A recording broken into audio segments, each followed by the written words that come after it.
Well, ladies and gentlemen out there in the internet, good evening and welcome. It gives me such great pleasure to welcome all the way from a very sunny California, the one, the only Mr. Al Schmitt. Wow. Wow. What an intro. Thank you, James. Al, it has been a very How long are time. you, James? I'm very well, thank you. It's been a very long time since we last chatted. Some very sad news hit us over here yesterday evening, though, and I'm sure obviously everyone's woken up in the States to realize the very sad news of the passing of Eddie Van Halen. An absolute monster musician, a legend, guitar royalty. So our hopes and prayers and best wishes go to his family. Oh yeah, and just absolutely devastating news for guitar players around the world. But Al, it is an absolute pleasure to have you with us. Thank you so much for joining us. Yeah, I hope we can keep going here. I keep getting cut in and out, but we'll see what happens. We'll see what happens. So I'm going to cut right to the chase. I've just finished your book. Just finished. How cool! Great. And although obviously we've known each other for a little while, thanks to, and I promise I won't say this every 5 minutes, Paul, because you'll only feel upset. I won't say mix with the masters every 5 minutes, I promise. But obviously, I got to know you really well that week in south of France. You probably should have been there about now. Is that right? Right, exactly. We were supposed to be there. Steve Chenowick and I and our wives were supposed to be there for. Unfortunately, pandemic got in the way. COVID-19.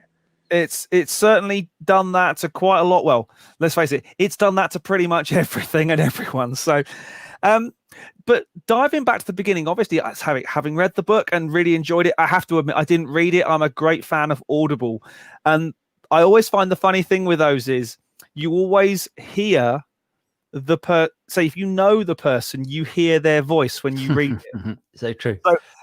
So I listened to the whole thing thinking that's not Al's voice. It's not Al's voice. But when I read it, obviously you read it in the voice of the person.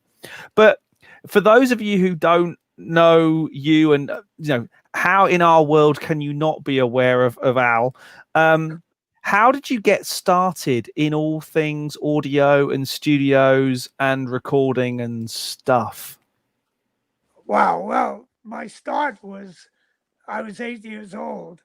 And, you read the book. I grew up in Brooklyn. We were pretty poor. My father's brother, who changed his name to Harry Smith from Schmitt, had a recording studio in New York City, Harry Smith Recording.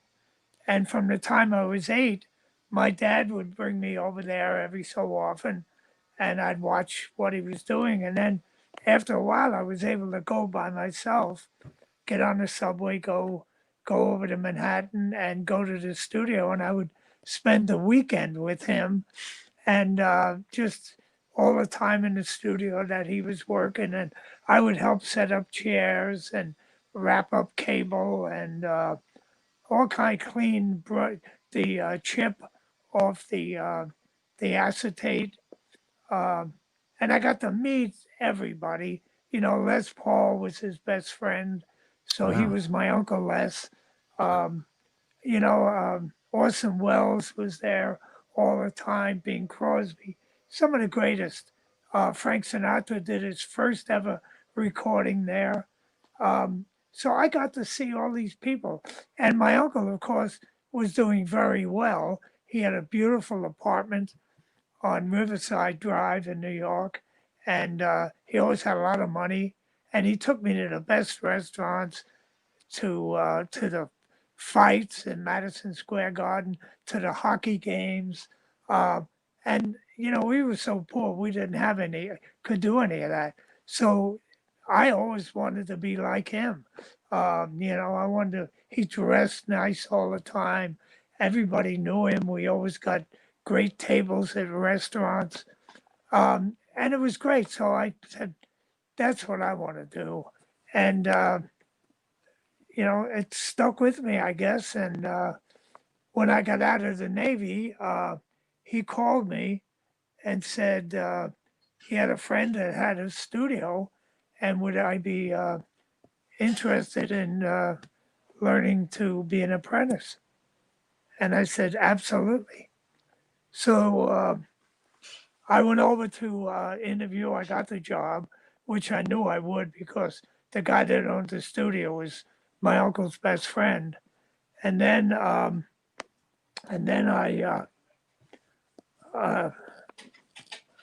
hold on. I got somebody just came in the gate. Um, and anyway, I got the job. I got introduced to the two engineers that were there. One was Tommy Dowd, and he became my mentor. So I jumped in his back pocket, and we became really good friends. I was 19, he was, I think, 26 or so. So we got to hang out a lot, and we both were big hockey fans. So we'd go to the hockey games together, and he bought me a notebook and had me draw diagrams of all the sessions he did, what microphones, how they set up, and everything. So I had that notebook, and that was my start. And I was thrilled to pieces. I would see musicians come in that were my idols. You know, I was a bebopper, and some of the greats, you know, from Dizzy Gillespie to you name it. You know, all of the great beboppers and jazz artists were coming in and recording there. So all I did was help set up chairs and pick up the roaches that were being left around. Um, and that was basically it, you know.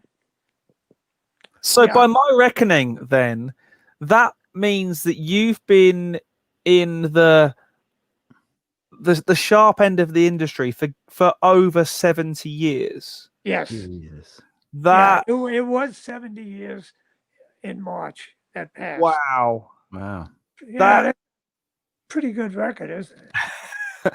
well, I mean, say not being funny, but your record, your discography on your website reads like a who's who of the recording industry of popular music. Everything from, you know, say jazz, bebop, straight ahead stuff through the kind of fusion Yeah, era, through rock and roll, through probably my favorite album of all time. And one total. of mine. This is Great. it's one of those, you know, those things you think I really should have brought this with me to the south of France for you to autograph, because, you know, it's funny looking at that. I've this one's been around a bit. I must have had 3 or 4 of this album because I've killed the CD over time. Yeah, that's one of my favorites too. That was a fun record to make. The guys were so, I mean, we were all crazy at that time, and it was just a lot of fun. You know, and on top of that, while we're recording, Prince was in the studio next door.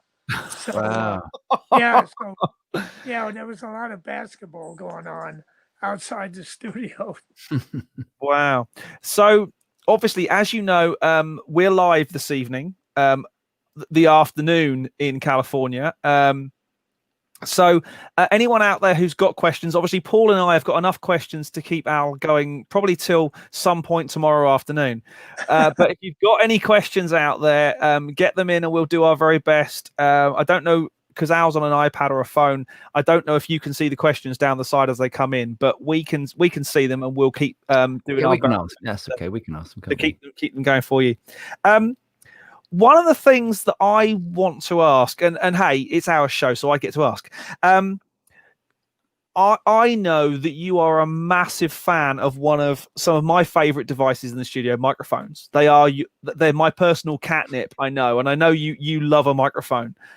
But one of the things I wanted to know is, how do you know when the mic is right? Or more to the point, how do you know when the mic is wrong for either a vocalist or for an instrument, or vocalist or an instrument? Well, first thing I do is, I listen to the instrument and see what it sounds like, and then I will pick a microphone that I think would be right for that instrument, and it could be a ribbon mic, it could be a Neumann 67, it could be a Mojave, which is a really nice mic. So I then will put that mic where I think the best place is, and I'll go in and listen. And if I'm not hearing inside what I heard outside, I'll either move the microphone or change the microphone until I get what I'm hearing when I stand by the musician or by his cabinet if it's a guitar. And that's what I do. And it's just a matter of picking the pieces. Once you've done it as long as I have, you get to know what what the mic what mics will do what. We'll give you a little more high end, a little more mid range, a little more natural sound, and so that's what I go for. And I was told to listen when a band's being run here, and, to, and then it's inside. So that's what we do. The greatest thing in the world is this, being a great engineer is not only the engineer, it's everybody the engineer works with. And when you get more successful, you work with more successful artists and musicians. So you get the. Hold on.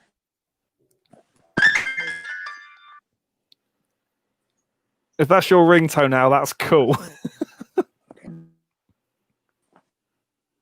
Yeah. That's the.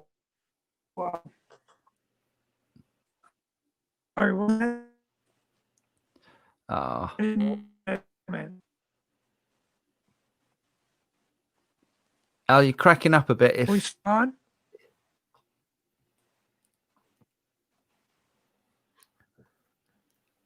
Al, if you can hear us, you've disappeared. Yeah, you've just frozen a little bit. We'll bear with it because these things have a wonderful habit of coming back to us. Boss Katana. No.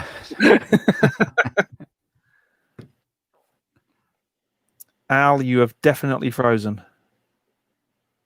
Okay, well, let's get some questions in anyway. Yeah. So, yeah, he's disappeared. Hopefully, he'll be back. He'll be back shortly, I'm sure. Yeah. So, thanks, Alexander Guitar Studio. Yes, we'll definitely ask that question. And we have one actually on today from another Alexander as well. Knutson. Yes. Knutson. We'll get those ones in. Ah, Brenty boy's in. Not again, man. We'll get him back. Let me just see on. Come, Brent, you must have a question. Here he is. He's back. Let's try that again, shall we? Right. Al, I've got a question for you because, like, going back to your the last question, because you record such massive sessions with like orchestras and stuff. You know, sometimes what's the average sort of size session that you record, and how many instruments? Well, average. I guess I do more big band things than anything, and that's like 17, 18 musicians. But big orchestra dates, I did one at the Sony Scoring Stage with Neil Young with 100 pieces. Wow. Yeah. So and he did it live. It was all wow. And some of the 3 of the tracks were direct to 2-track that we used. The rest we did some mixing on. But yeah, it was great.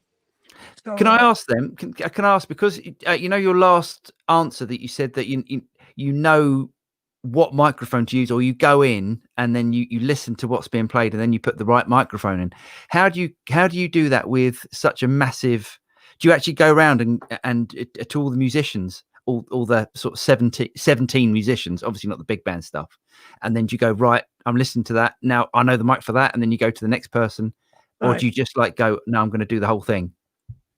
No, we do the whole thing at one time. We don't do one mic at a time like that. It used to be when we didn't have as many inputs on the board. We had maybe 12 or so, and we had to, mic saxophones, trombones, trumpets, rhythm section. We had to use maybe 2, 3 mics on the brass, and then something on the bass, drums, piano, guitar. Uh, Now, when we have unlimited inputs, I use 4 microphones on the trumpets. I use Neumann 67s, and I keep them in the Omni position, and they're about 2 feet from each player. On the trombones, I use Royer ribbon microphones. I like the way that sounds on with the trombone, and I keep them, maybe 1.5 feet, 2 feet from the bell, the mic from the bell. Um, then saxophones, 65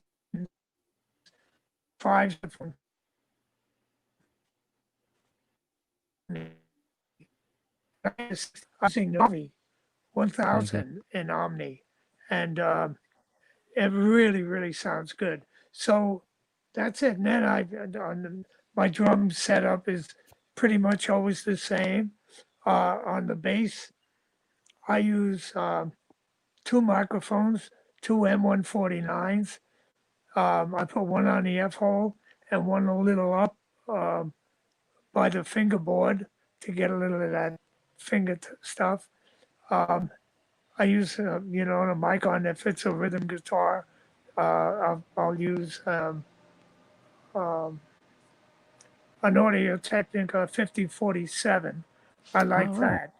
Yeah, it's great on acoustic guitar. I'll use that, or I'll use a Royer, which is always good. And on the piano, I use 2 M149s, and they're in cardioid, and I put them over the high end of the keys and one over the left end of the keys, and that's it. Awesome. So, without knowing it, you've actually started answering some questions. So we've had Jim who asked about your double bass microphone technique. So it's F149s, yeah? M149s. Yes. And I think you've already you asked about. I think it was Alexander Knutson. We're going to go with, who asked about recording acoustic and electric guitars. What about electric guitar cabinet? Any particular favorites or? I don't have a particular favorite on the cabinet. Normally, I leave that up to the player. Whatever his favorite is, because it's his sound we want to get. And then I try to isolate it as much as I can in the room. And so would that be with gobos around the cabinet, or? Yeah, gobos maybe around the cabinet. And depending on what kind of sound we're looking for. If we're looking so that the guy can punch in later, and then we try to isolate it as much as possible. Otherwise, and I use, excuse me. One of my favorites is the Royer ribbon mic. I like that a lot on the cabinet. It's got a warm sound to it, but clean, and it's great. But I've tried everything. Sometimes a 57 works. Yeah. It depends on the player, what kind of sound they're looking for. You have to be aware of everything that's going on, so how to balance off one another. You have to know what each guy wants to hear, and and do they want eye contact, or do they mind being separated and put in a booth? So those are things you find out in advance of the session, and then work with that. The most important thing is to keep the musicians happy. You got Sure. happy musicians, you're going to have a good session. The guys want to hear well, so we make sure. I have Steve Jenerick. Nobody gets a better earphone mix than he does, and it's just it's amazing. Well, when they can all hear well, how much better the music sounds, and how much happier the musicians are. So remember that. Also, become friendly with the musicians. Find out, how they're doing, how the family is, so when you see these guys over and over again, you can ask them about their kids. You can ask them about, how the family is, what's going on, just a little chat, and they love it. After a while, you start hugging one another as they come in, and, it's like, hey, glad to see you. They know I'm going to do the best I can to get a great sound on them, and they're going to do the best they can to give me that. So, yeah, it's a mutual thing. Believe me, it's not all the engineer.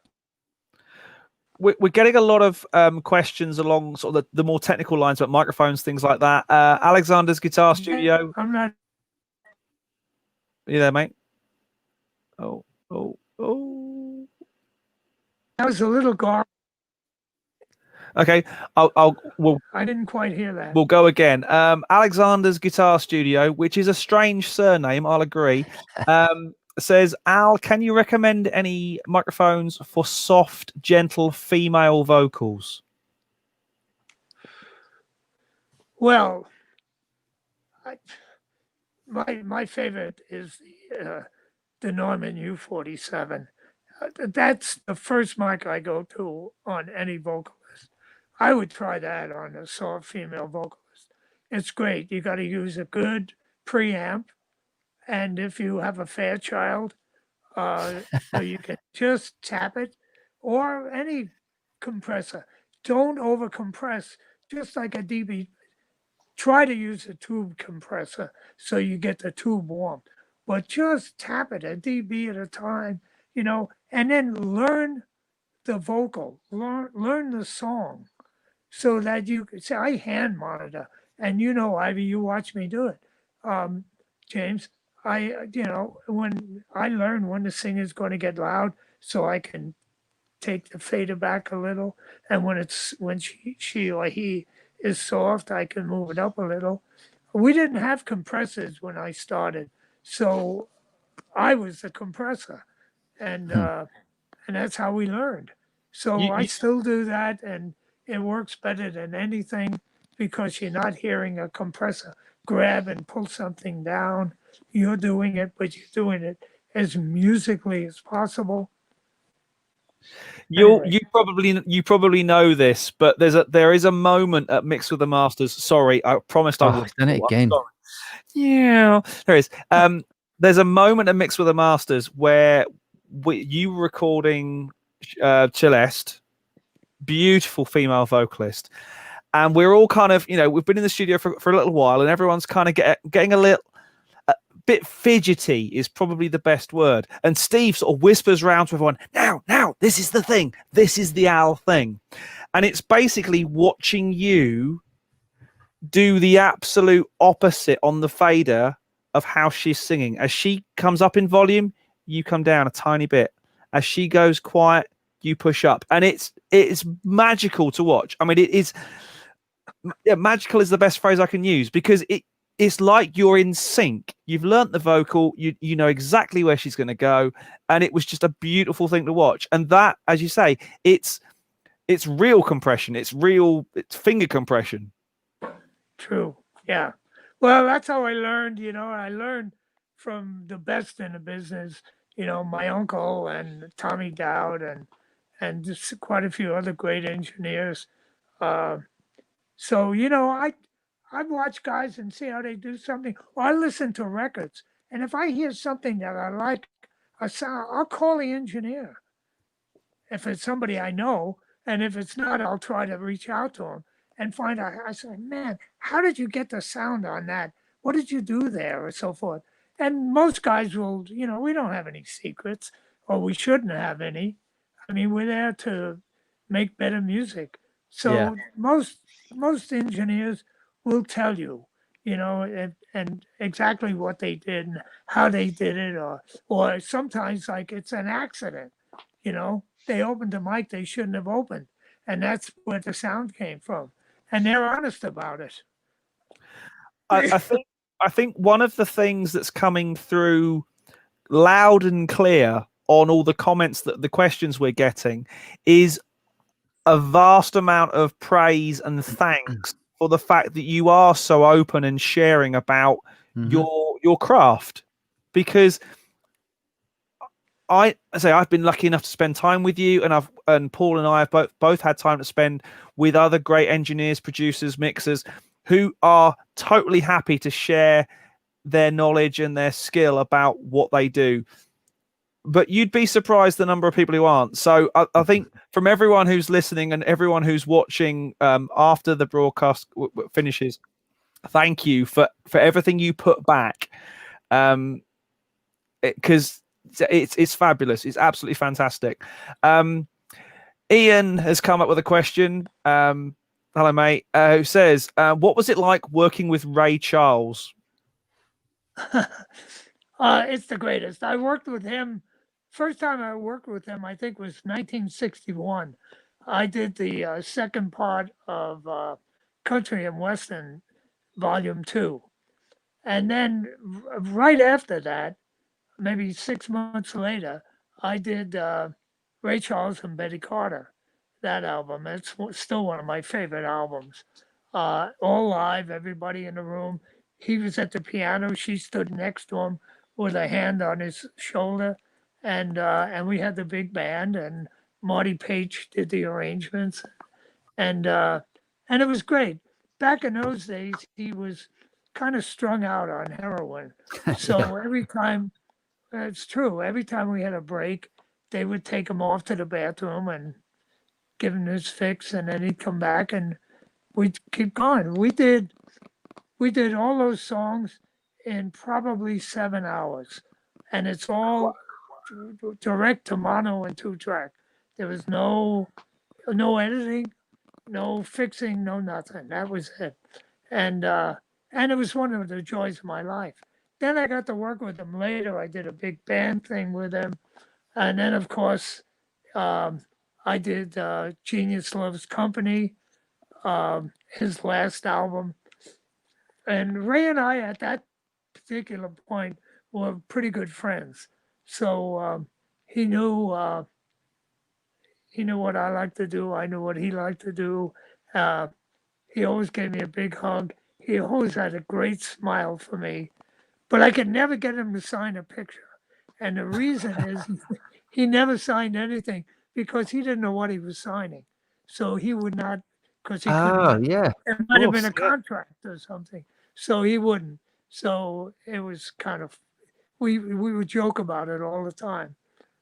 So anyway, he was an amazing guy. He had incredible ears. He had instincts that were just amazing.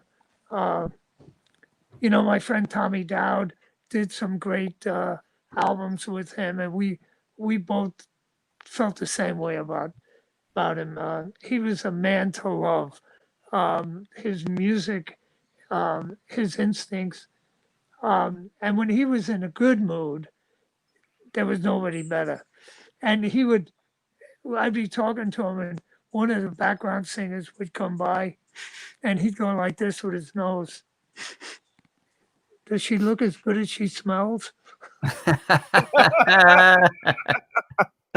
And I would say, you bet he does. Anyway, that was it. That was a little tidbits, but I miss Ray. And at the end, when we did Genius Loves Company, he died right after that. have to take breaks. You know, he'd work for an hour and then he'd lay down for an hour.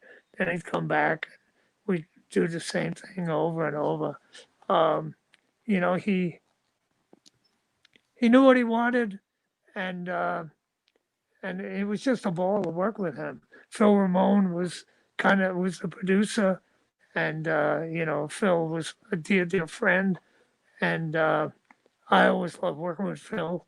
He was the guy that was all about the music, and anyway, yeah, working with Ray was a joy.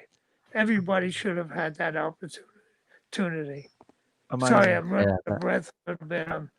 I've got a little bit of a lung problem, so if I run out of breath, so take it easy. That's all right. Yeah, you say take a break if you need to, any point. no, Well, I don't need a break. It's just once in a while I gotta take a break that way, a breathing break. You are in a particularly beautiful part of the world. I'm guessing you're at home. This is my backyard, my home. Yeah, my Yeah, backyard. yeah. But it's beautiful. lovely. Here. We have deer every day come down. We have rabbits and squirrels and rattlesnakes and bobcats, and we live the back of my house. It goes up the mountain. Oh wow. So we get lots of wildlife, and yeah, it's great. My wife and we sit out and enjoy, especially now with the pandemic. You know, it's just gorgeous here. The weather is nice. It's cooling off a little, which is a good thing. And haven't you got a pack of small dogs running around now? I do. We have three small ones and a cat, and at one point we had five. Two of them, one was 18, passed away. Another one was very old. So now we have two and one. So we rescued. Lisa and I donated to the thing. Safari 4 times. We were hoping to go again this year, but the pandemic stopped that. So we're looking forward to maybe in July next year going back to South Africa and doing another safari. Amazing. My favorite thing to do. Yeah, if you've never done one, it will change your life. I guarantee it. It will change your life. Incredible stuff. Let's get back to some questions. This one in from Mike Pinion in. You missed Safey's question. You missed. Oh yeah, I have. Sorry. Yeah. This one. Safey's very formal. It says Mr. Schmitt's observations and thoughts about the evolution of musicianship and band culture through the decades. Because obviously, you've seen it all from big bands through the small group stuff to solo artists turning up with build it up one at a time kind of music. I know that's not the sort of stuff you work on now so much, but how do you think it's changed? How do you think the band culture and musicianship has changed? Well, if anything, I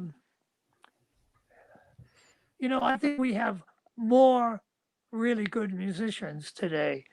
Back then we had, the earlier days we had all the greats, but there were a handful of them, and there weren't as many as there are today. The guys are technically more advanced than they were back then.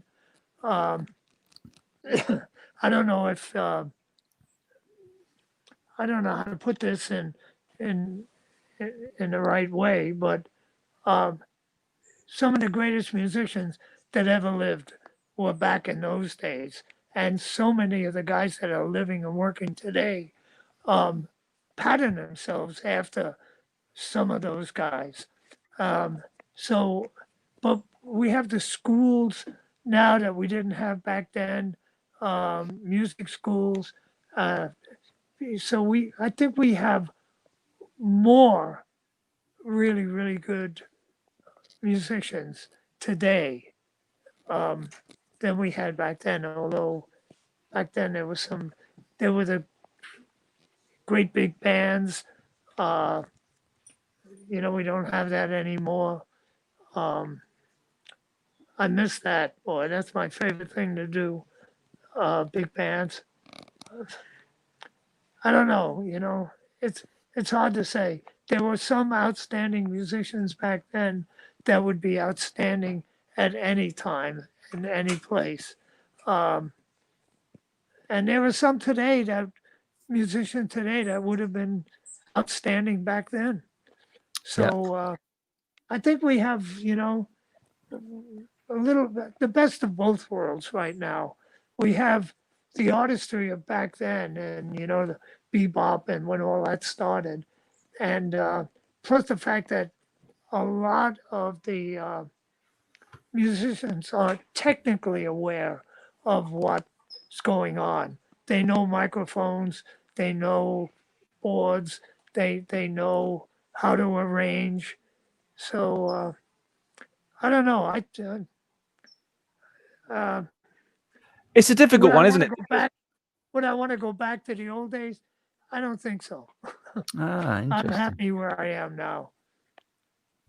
Okay, that kind of I'm going to skip over the next one briefly because I will come back to it because I want to add to it. But our dear buddy and keyboard virtuoso, Mr. Jack Duxbury, says, given the choice, would you record to choose to tape if possible? And also, he gets all technical and nerdy about settings, about things like how fast would you have to run the tape and what tape formulas would you use? But tape or Pro Tools basically is the question. Yeah. Well, you know what? For a while, I wouldn't get anywhere near the digital domain. It just sounded like crap. When we got to 96, it started sounding pretty damn good. And what we would do, Steve and I, we would record on tape and at 96. And Steve was able to lock them up. And when the artist would come in, we'd switch back and forth and they wouldn't even know it. They couldn't tell wow. it. So then I started, we did one with Diana Krall, and she did 3 takes. And we did the switching back and forth, and they couldn't hear anything. Okay, we got that set. Then she said, but I love the piano solo in take 2. So Steve dropped it into the take 3. It took 2 seconds, 2 minutes. And if we had to do that on tape, it would have taken a half an hour. And you don't want to waste a half hour on a session. So it worked out really well. And now I do everything at 196, and I'm totally happy with it. Tape, I love tape when when everybody was using it, passive tape and all that. But I prefer digital. Believe me, it's a lot less cumbersome, a lot easier to edit, and certainly fix something. If you want to take off, a vowel or something, you can do it. So it's amazing. Should go to Mike. Completely agree. Having worked in tape at the very start of my career, I'm so glad I don't have to now. Yeah, I know it's tough. Not only that, but they're not. It's hard to find tape anymore. When I've had to do something on tape, trying to find a good batch of tape was tough. They're not, Ampex isn't making it. Passive no more. There are so many good tapes around, manufacturers, and now there are very little. And I don't think the quality control is really good. I know I get people who would put on tape and it sheds all over the machine, and you know what that's like. That's an ugly process. So yeah, I'm very happy with digital. Awesome. Let's go back to Mike's question. And Mike says, greetings, gentlemen from Sebastian, Florida. Al, who was your favorite artist to work with? Oh, the $1 million question. Well, the most fun artist for me to work with was Dr. John. Oh wow. Background. Oh my God, I went down to New Orleans to do an album with him. We were there 3 weeks, and every day they took pictures. And at the end of the time, we looked at the pictures, and we were always laughing. Oh, that's awesome. That's good. Gone again. I think All right. And Sinatra was certainly one of the highlights of my career.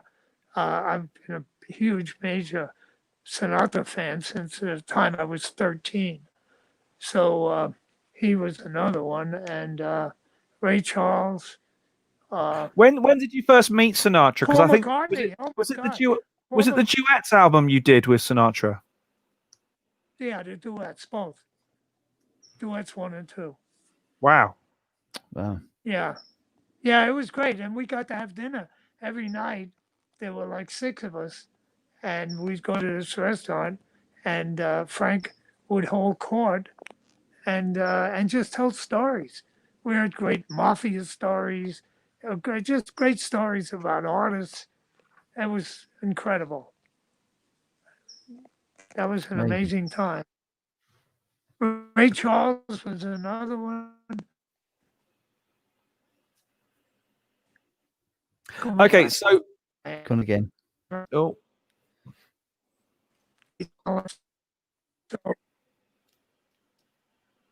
Go ahead. so I'm gonna add one in. I'm gonna add one in.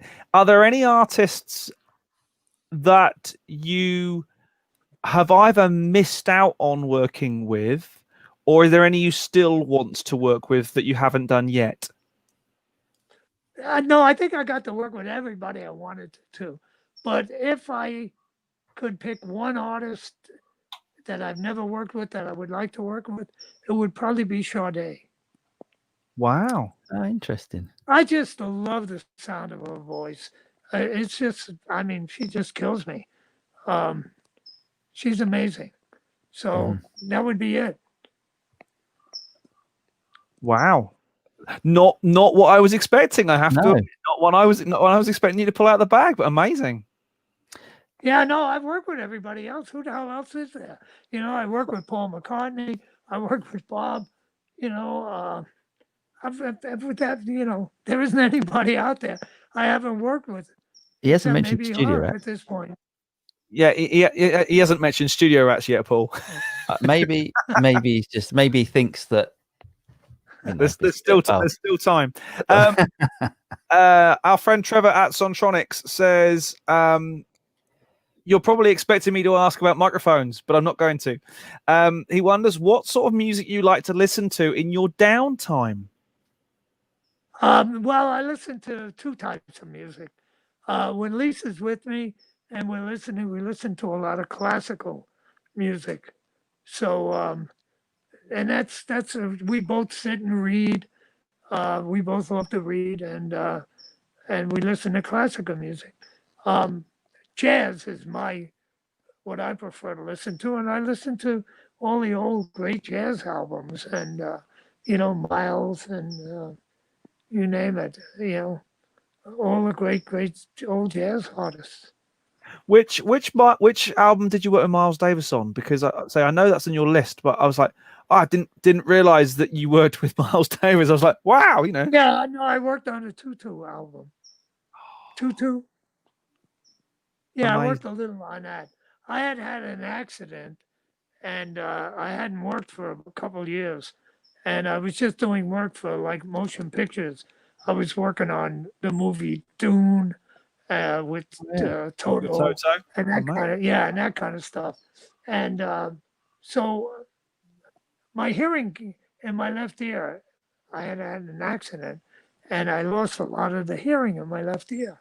And one morning, it just came back after about 3 years, and wow, I'd hear all the birds and everything. So I called my dear friend Tommy LaPuma. I said, Tommy, I can hear again. I want to go to work. And he said, great. Come on down. Tomorrow you're going to work with Miles. And that was incredible. I did all the percussion stuff on that. So, yeah, it was great. And Miles, of course, I was a huge fan of Miles. And so that was quite a thrill. Are there any particular classical composers you particularly like? The Baroque stuff or romantic, classical, or? No, more the romantic classical. Yeah. Tchaikovsky, that kind of stuff. Yeah. The proper big romantic symphonies, things like that.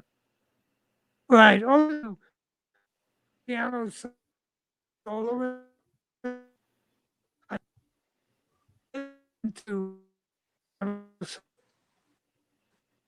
so solo piano and things.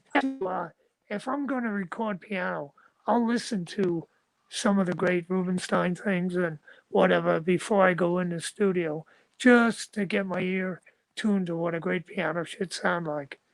So I do a little homework, so to speak. No, that's very cool. And Al, I know it was a long time ago, but how much do you remember about recording the Toto album? Recording who? That Toto, is it 4? Toto 4. Yeah. How much do I remember? Everything. Yeah. Oh, awesome. My God. That was so much fun. I mean, those guys, well, first of all, I knew them. It was just, come on. When I made the first Rosanna, they did one take, and then and I got sound, and then David Page said, when is Al going to get sounds? So I said, I got sounds. Come on in and listen. So they listened to take 2 on Rosanna, and it just blew them away, man. And they were just all wow. And we were on our way from there. There was no more, can Al do this? Whatever. It was great. I really enjoyed it. Awesome. Do you remember? I'm very, very close with all the guys, Luke and I, and David Page, and all those guys. There's a very real reason why my daughter's middle name is Rosanna. Gone again. My daughter's middle name is Rosanna. You get that? It's garbled. Oh, we're garbled again. Yeah, there you go. Now it's better. Now we're back. Yeah, so just saying, there's a very real reason why my daughter's middle name is Rosanna. Yeah, right. And I knew the real Rosanna. Rosanna Arquette, I think, wasn't it? It was about Rosanna Arquette, yeah. Right. Exactly. Mark Clement just said he's got Al, you've got an amazing memory. He can't remember what he did last week. Mark can't remember what he did last week. So your memory's amazing. Stop doing the drugs. That was Mark, my problem. lay off. I used to smoke so much weed, and half the time I couldn't remember what studio I was going to.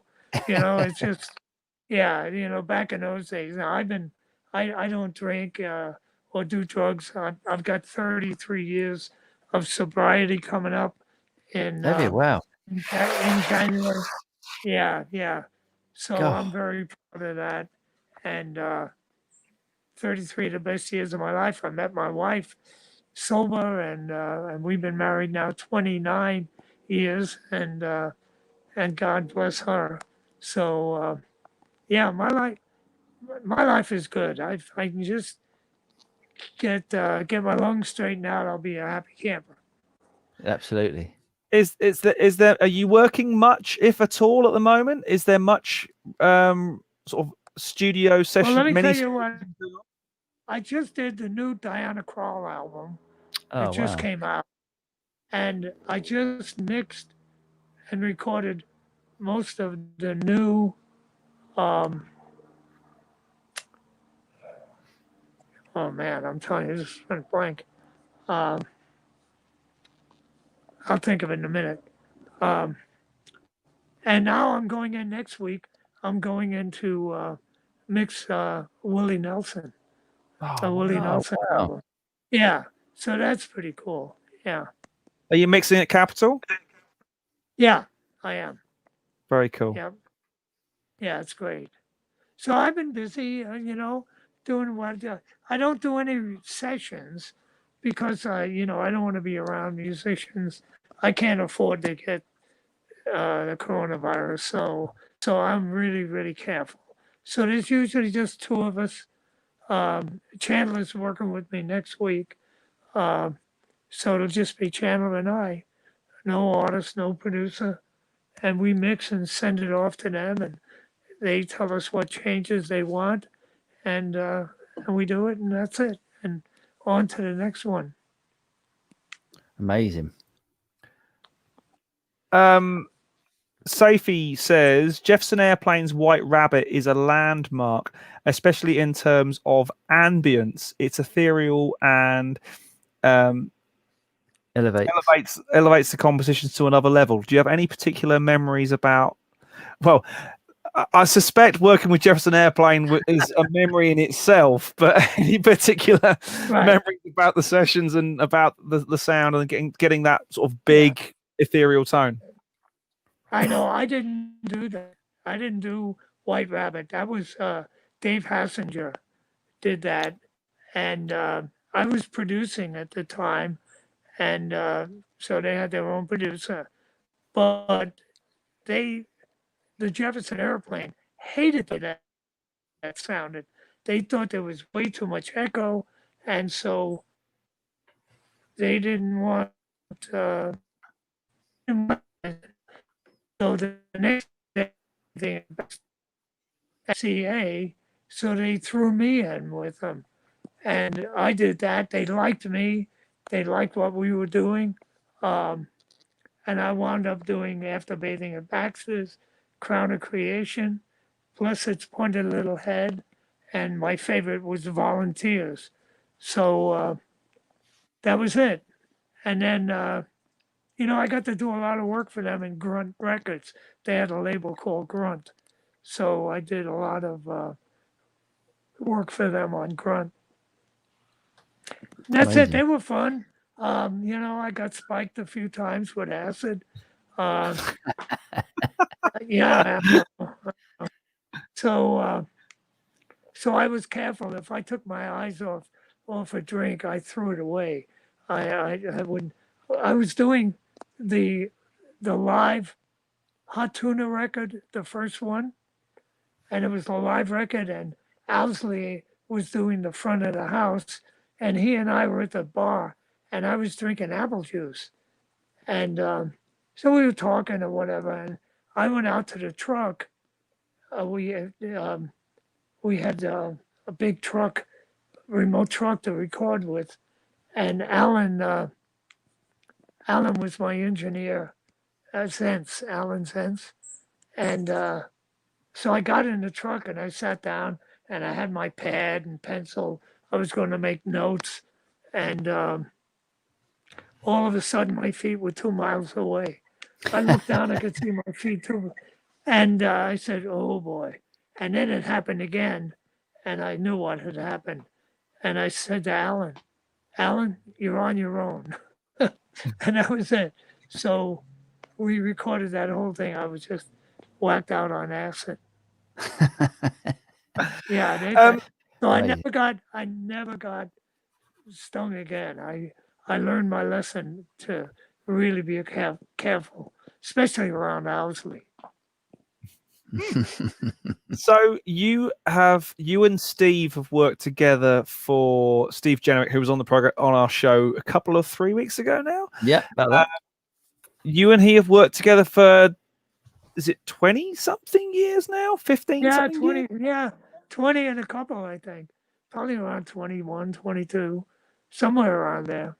So you haven't had to look for an assistant in a little while, but what to you makes the what do you look for in an assistant engineer, someone to work who you'll be working alongside with? Well, first of all, someone with talent and someone who knows everything there is to know about, Pro Tools and those kind of things. Most importantly, is someone to be able to get along with, someone who has similar interests as you and similar tastes in music, um, and someone you can bounce ideas off. Or he'll ask me why I do something, and then I'll explain that, and then I may ask him, "What do you think of this?" And he said, "Gee, Al, I might do this." So it's all right. Let's give that a try, and we do. We work as a team, and it's great because half the time I don't have to say anything. He reads my mind, so and it doesn't get any better than Steve. Yeah. He's a good engineer, a terrific engineer in his own right. and there isn't a better assistant around. He gets the best earphone mixes of anybody. Everybody's always so happy, no matter whether it's a big orchestra or just a rock and roll band. He just gets it down, and he makes sure that everybody's hearing well. And he's so quick with things. If we want to make a quick edit, it's done in a second. No, he's amazing. I'm lucky. And before him, I had a great one, a guy by the name of Bill Schmitt, who was my assistant for about 7 years. And he was another great one. So I've been spoiled between those two guys. I mean, there are a few good ones around. And when I go to New York, I use certain guys. But if I can, I take Steve with me, and we go from there. Awesome. Question in from Paul Fierro, who says, if you could tell a total beginner to recording mix, someone who's totally new to recording and mixing, etc., one good tip or piece of advice to set them on the right path, what would it be? Great question. Follow your heart. That would be the best thing. Just follow your heart. But, I mean, if you have good musical taste, you know where you want to go with something, just go there, and then play it for the artist or the producer, and they may want some changes, but I think at least you'll be in the right place. I suggest, we didn't have this years ago. There were so many studios that there were a lot of assistant jobs around in the studios. That's not true anymore. And it's, a lot of people have home studios. A lot of studios, the good ones, have closed down, so there aren't as many. So I recommend they go to school. Go to somewhere like Berkeley or one of those really good music school, Blackbird, somewhere where you can learn hands-on and get more knowledge, also, additional knowledge to just engineering. So and then when you get out of school, then go around and put in your bio, and go to every studio in that area that you if it's New York or LA. And then if nothing happens, keep go around again next week. And if nothing happens, go around again. If sooner or later they're going to keep seeing, you're going to say, "Hey, this guy really wants it. Maybe let's give him a shot." And somebody will give you, don't give up. If you want to do this, follow your heart and don't give up. It's a wonderful way to make a living. There's nothing I use